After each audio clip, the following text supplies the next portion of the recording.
आहे, नकाशात आहे. आता शासनाने नवीन एक कायदा काढला मित्रांनो. आता त्याच्यामध्ये आपले बावनकुळे साहेब हे जे आता महसूल मंत्री आहे. तर त्यांनी आता नवीन एक जी-आर काढला.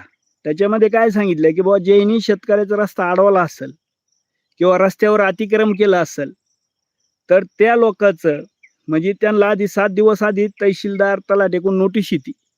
ती 7 दिवसात जर तुम्ही तो रस्ता मोकळा नाही केला, तर आता त्यांनी काय केलंय, की बुवा त्याचं आधार कार्ड आणि फार्मर आयडी हे दोन्ही आता ते ब्लॉक करणार.